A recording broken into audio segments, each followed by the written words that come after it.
Salutare! Cum te-ai descurcat cu experimentul propus lecția trecută? Scrie în comentarii dacă ai încercat. Scrie ce ai făcut, ce schimbări și reacții ai observat sau încă observi. Astăzi vom vorbi despre procesele alchimice. Acestea sunt tehnici utilizate de alchimiști pentru a transforma materiile prime în substanțe mai valoroase. Am vorbit adesea despre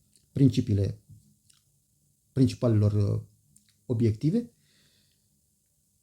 Uneori, aceste procese sunt adesea asociate cu transformări spirituale sau mistice, dar au și aplicații practice în domeniul chimiei.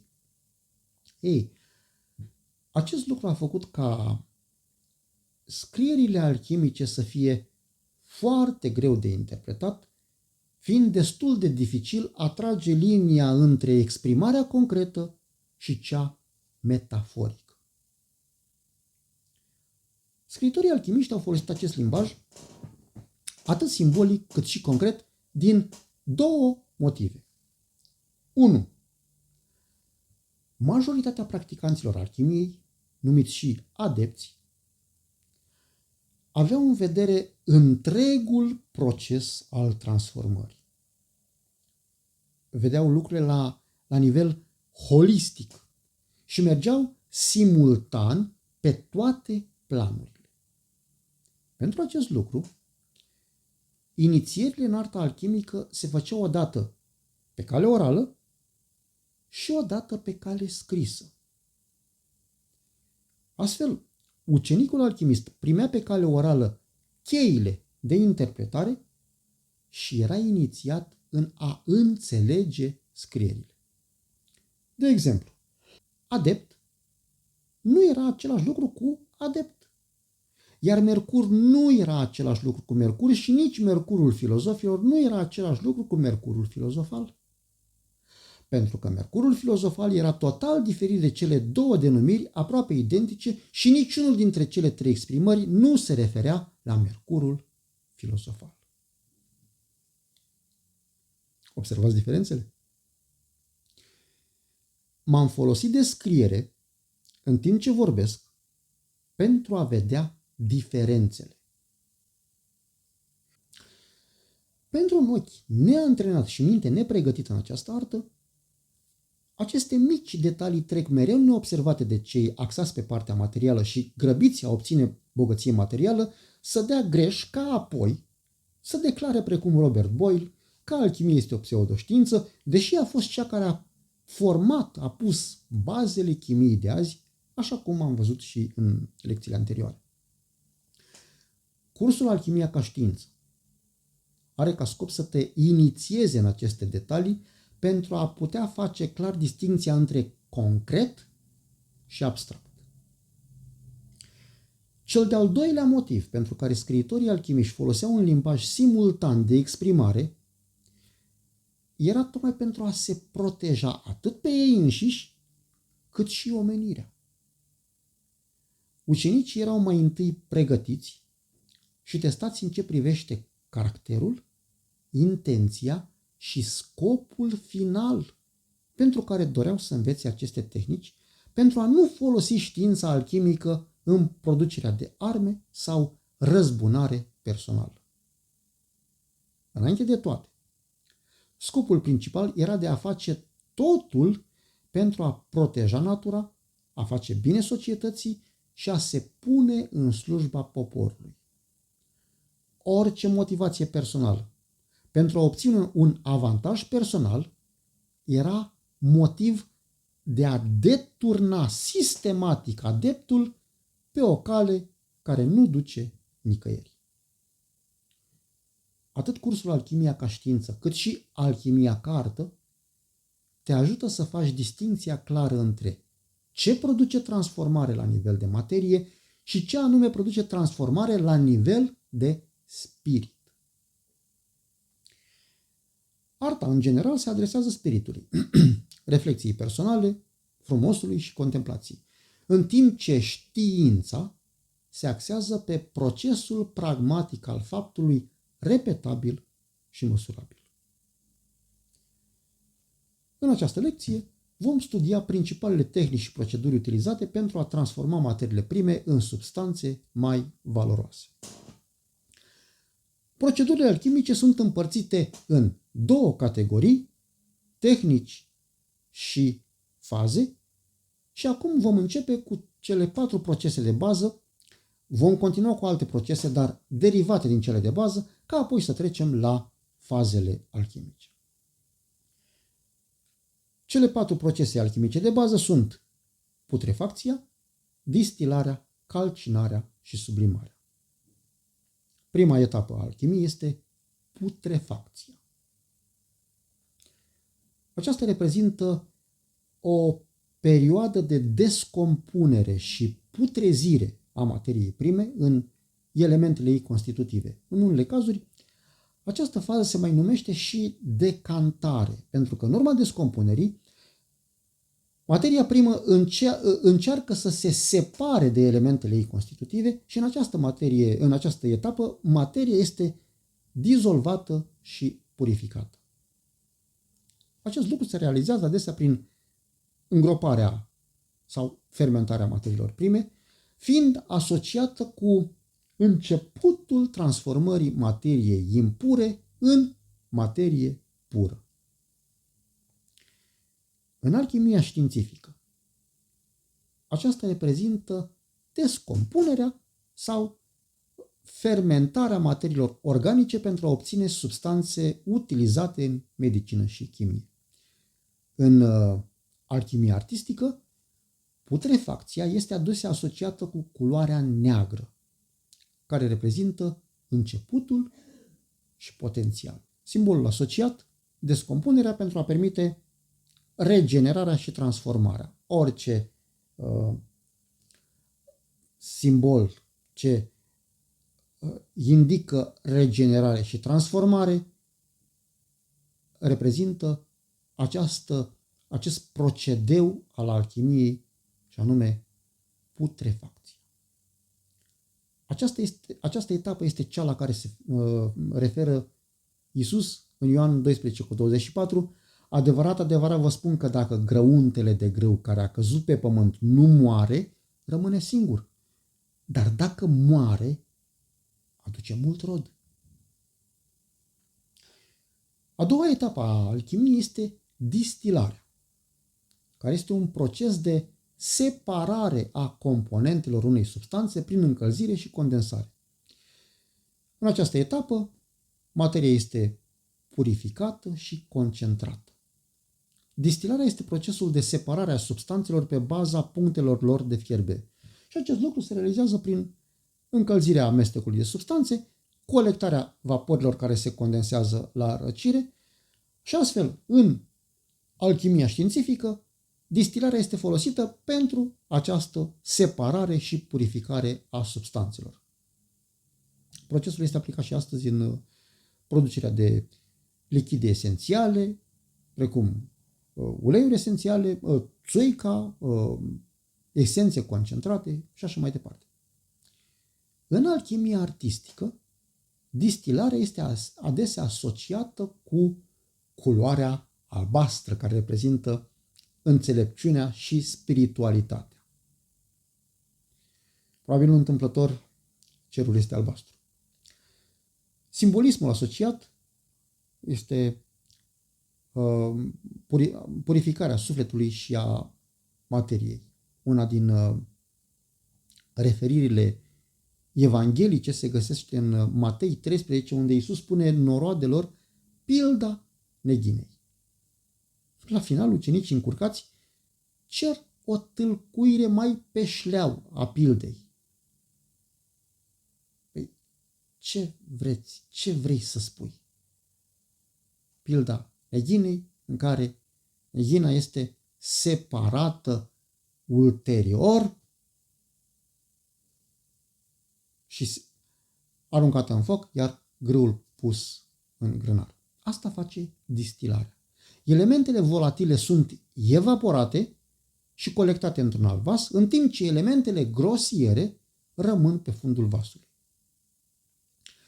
A treia etapă a alchimiei este calcinarea. Acesta este un proces de încălzire la temperatură ridicată a materiei până la descompunere în absența oxigenului. În această etapă, materia este uscată sau se usucă și se descompune.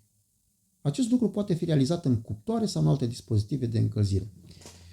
În alchimia științifică, aceasta reprezintă procesul acesta de încălzire a substanțelor pentru a obține oxidare și eliminare a impurităților.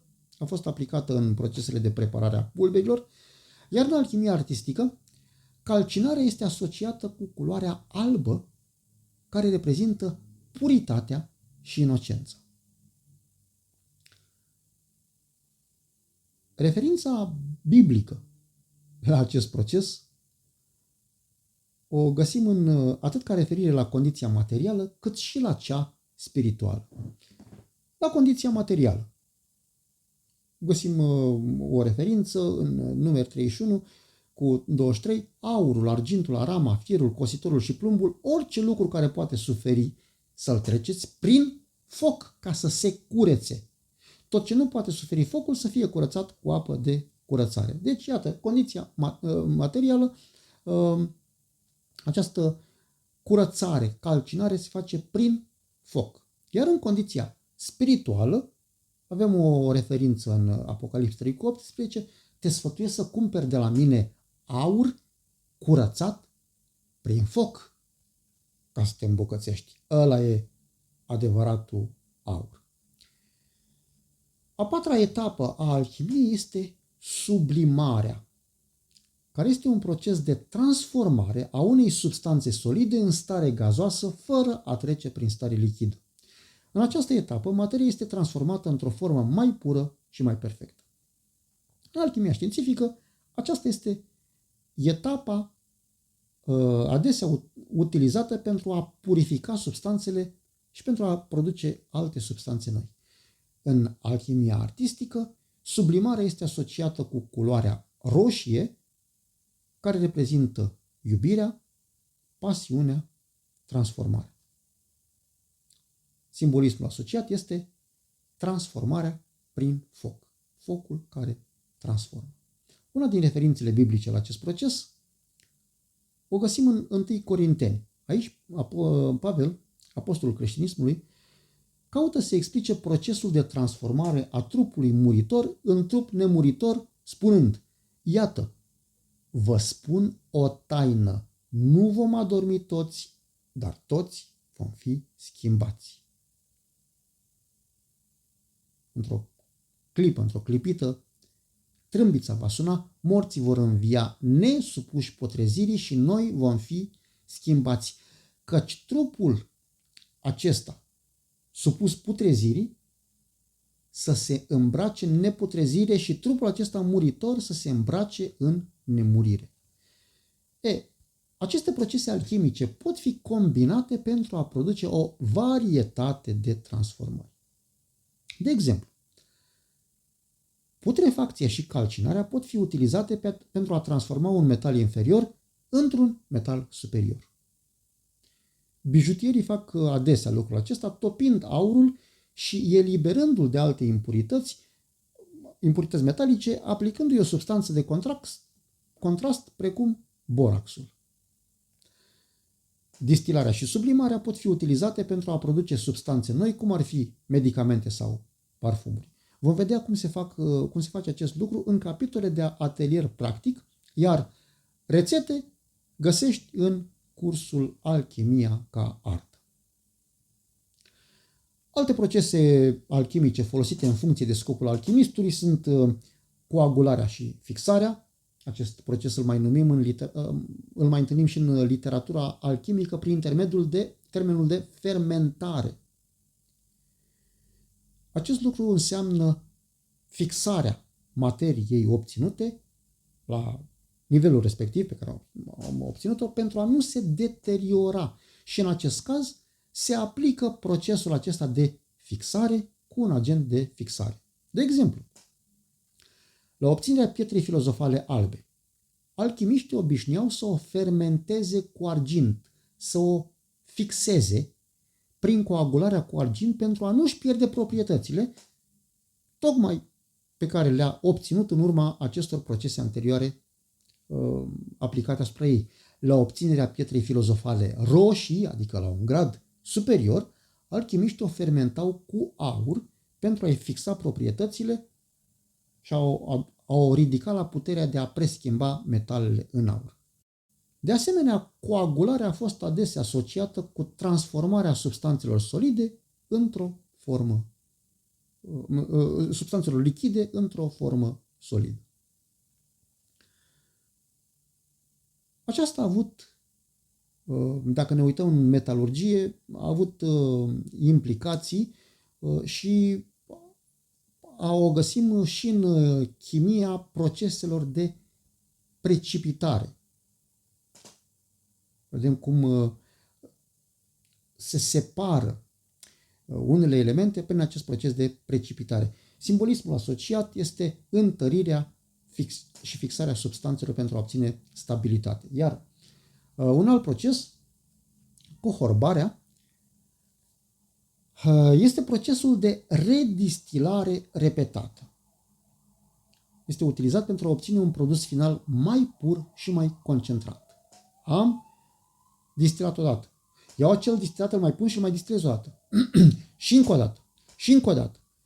Prin cohorbare, materia primă nu doar că devine mai concentrată, dar își schimbă proprietățile chimice. Prin simpla redistilare repetată. Cam acestea ar fi procesele de bază care sunt folosite în fazele alchimice. Acum să trecem la aceste faze, care sunt în număr de 3, cele mai principale faze: nigredo, albedo și rubedo. Între aceste faze sunt și alte faze intermediare, însă aceste 3 faze reprezintă pentru alchimiști motive de sărbătoare. Sunt fazele care reprezintă semnele cu toate operațiunile făcute până atunci și reprezintă faptul că ele s-au făcut corect. Dacă nu s-ar fi făcut corect, nu se ajungea la această fază și aceasta indică un succes. Faza nigredo sau negru este prima fază a transmutației alchimice. Pentru că în această fază materia se descompune și se transformă în materie primară. Următoarea fază după nigredo este albedo sau albul. Este a doua fază a transmutației alchimice. În această fază materia se purifică și se transformă în materie purificată. Și a treia și ultima fază este rubedo sau roșul. În această fază materia atinge perfecțiunea și se transformă în aur. Deși alchimiștii aveau deseori simboluri și limbaj ezoteric, procesele lor aveau o influență atât asupra materiei cât și asupra căutărilor lor spirituale. Obiectivele unui alchimist țintea adesea către un ideal făurit mai întâi în minte, în mental, și uneori aceste obiective erau atinse, alteori drumul, plimbarea către obiectiv era suficientă pentru a descoperi altceva care îi fascina și le producea transformare. Această situație din urmă era cel mai ades întâlnită între alchimiști, care, deși nu ajungeau la obiectivul setat inițial, obțineau totuși descoperiri neașteptate la care nici nu s-ar fi putut gândi. În general, obiectivul unui alchimist era fie de natură metalurgică, fie de natură medicală, fie de natură spirituală. Am mai vorbit lucrurile acestea în trecut la obiective, dar le repet pentru cei care poate nu au văzut lecția anterioară și să se întoarcă. Unul din obiective principale, din țintă principală, era de a găsi acea formulă de transmutare a metalelor în aur și deși nu este confirmată oficial această realizare, motivele sunt lesne de înțeles, alchimiștii au oferit lumii prin experimentele lor procese chimice care au contribuit la dezvoltarea metalurgiei prin descoperirea proceselor precum precipitarea, electrodializa, flotarea sau osmoza inversă. Simbolismul asociat acestui ideal este transformarea unui metal inferior într-unul superior, dar ca simbol. Transformarea firii vechi într-o fire nouă. Transformarea calităților josnice în calități superioare. Obținerea nemuririi a fost și rămâne încă un obiectiv vechi al omenirii. Căutarea substanțelor care să confere tinerețe și să prelungească viața a făcut de asemenea ținta multor alchimiști. La fel, deși această realizare nu este confirmată oficial, procedurile efectuate în acest sens au dus la descoperirea unor noi medicamente care să ajute corpul în refacerea structurii inițiale. Avem simbolismul asociat obținerea unui elixir care se confere nemurire și longevitate. O găsim și în religie cunoscută ca și viață veșnică. Obținerea de viață veșnică. Un ideal. Și încă un obiectiv care rămâne obiectivul cel mai înalt și greu de atins de orice alchimist este procesul complex al căutării unei substanțe miraculoase care să transmute metalele și să aibă proprietăți spirituale. Simbolismul asociat este obținerea unui obiect fizic, o substanță fizică, ceva care să transforme metale în aur și să ofere nemurire spirituală și găsim acest simbol și ca o referire biblică, iar cea mai elocventă o găsim în Apocalips 2:17, care spune: celui ce va birui îi voi da să mănânce din mana ascunsă și îi voi da o piatră albă. Și pe piatra aceasta este scris un nume pe care nu știe nimeni decât acela care primește. Deși piatra filozofală perfectă este cea roșie, obținerea pietrei albe este faza la care tot procesul a fost trecut. Practic, purificarea pietrei albe, ridicând-o la piatră roșie, reprezintă doar un pas și reprezintă înscăunarea ca rege în urma biruințelor deja obținute. Astfel, dar, procesele și fazele alchimice au fost adesea reprezentate prin simboluri complexe care au fost interpretate în diferite moduri de către alchimiștii timpurii. Asta pentru că alchimiștii nu priveau alchimia doar o practică științifică, ci și o practică spirituală. Ei credeau că aceste procese pot fi folosite pentru a transforma nu numai materia, ci și oamenii. Astăzi, alchimia, deși este încă practicată de unii oameni, este privită de majoritatea maselor neimplicate mai mult ca o activitate spirituală sau mistică decât o activitate științifică. Începând cu lecția următoare, vom trece la simbolistica artei alchimice. Dincolo de partea științifică, alchimia este privită și ca o artă simbolică. Vrei să realizezi opere de artă cu impact? Urmărește lecția care vine. cu bine!